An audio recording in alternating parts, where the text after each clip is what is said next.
Hi everybody, this is Mrs. Holland. I'm doing lesson 10.8, probability of compound events.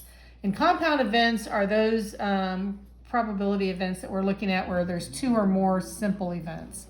And let's do an example of one. Let's say that I've got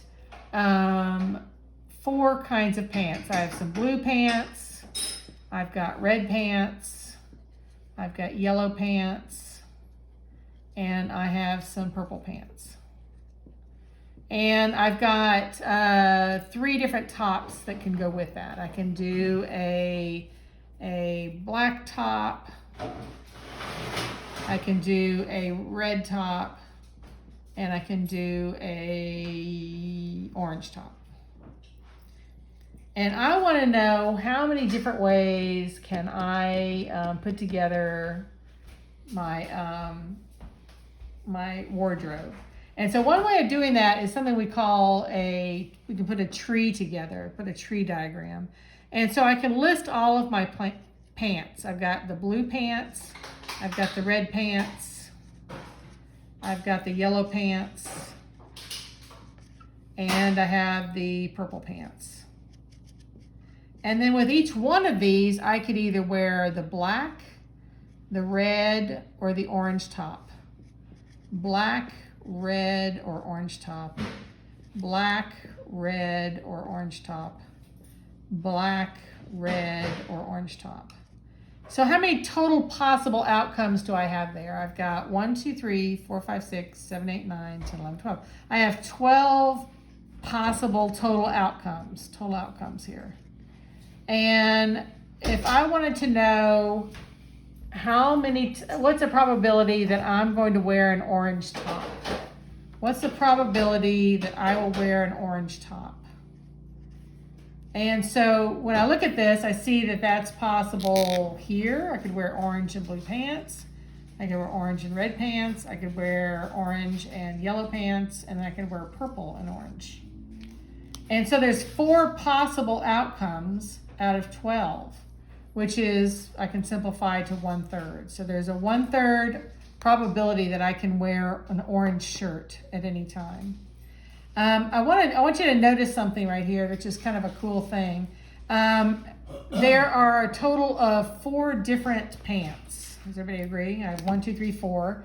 4 different pants right there. 1, 2, 3 different shirts.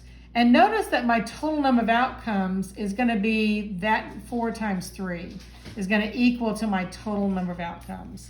So if in the middle of your tree diagram, if you get lost, you can always figure out how many total outcomes you should be showing there. Because you can just multiply the chance of which pants you're going to get and which shirt you're going to get. Multiply those together and that'll give you your total outcomes. All right, let's do another one. Let's say that I've got a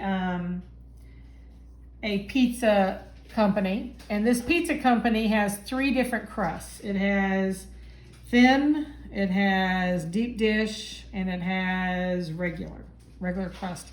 So these are the different crusts that I can get. Cheeses, I can do cheese 1 or cheese 2. I don't know what those are, but they're amazing cheeses. And toppings are going to be let's just make up some toppings. Mushrooms, pepperoni, and let's see, what's another one? Onion. It's kind of gross. I'm sure you don't like that, but that's what we're gonna have. We're gonna have thin crust, deep dish, regular crust, cheese 1 or cheese 2, and then 3 toppings, mushroom, pepperoni, and onion. And I'm a real particular pizza maker, and I only allow you to have 1 topping. 1 type of cheese and 1 topping per pizza. So let's look at all the different permutations that we can have on making our different pizzas. Let's first of all calculate our total number of outcomes. I've got 3 different kinds of crust, I have 2 different kinds of cheeses, and I have 3 different toppings. So if I do 3 times 2 times 3, 3 times 2 is 6, 6 times 3, I should have 18 different outcomes here. I should have 18 outcomes. Let's see if we can actually do a tree diagram showing those different permutations. So if I have thin crust and I have deep dish and I have regular. So these are my different crusts right there. And then I know I have cheese 1, cheese 2. Cheese 1, cheese 2 for all of these. Cheese 1, cheese 2. Cheese 1, cheese 2. And then for each of these cheeses, I could do topping mushrooms, I could do pepperoni, I could do onions. Mushrooms, pepperoni, and onions. Mushroom, pepperoni, and onions. Mushroom, pepperoni, and onions. Mushroom, pepperoni, and onions. And then finally, mushroom, pepperoni, and onions.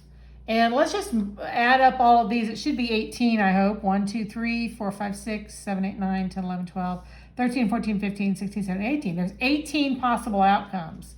18 total outcomes that I would have. And I want to know, what is the chance that I can get the probability of getting a deep dish pizza? And so when I look at deep dish pizza, I've got 1, 2, 3, 4, 5, 6 different outcomes. So 6 out of 18 is 1/3. There's a 1/3 chance that I could get a deep dish pizza. Okay, let's do another one. Let's say I want to know how many of these pizzas would come with cheese 1 and mushrooms. So I want to do cheese 1 and mushrooms. What are the possible outcomes of getting cheese 1 and mushrooms? So let's just circle all the ones that are cheese 1 and mushrooms. There's a cheese 1 and mushroom. There's a cheese 1 mushroom. And there's a cheese 1 mushroom. I only have 3. So 3 possible outcomes out of 18. I can divide both of these by 3. And so there's a 1 in 6 chance that I can get cheese 1 and mushrooms.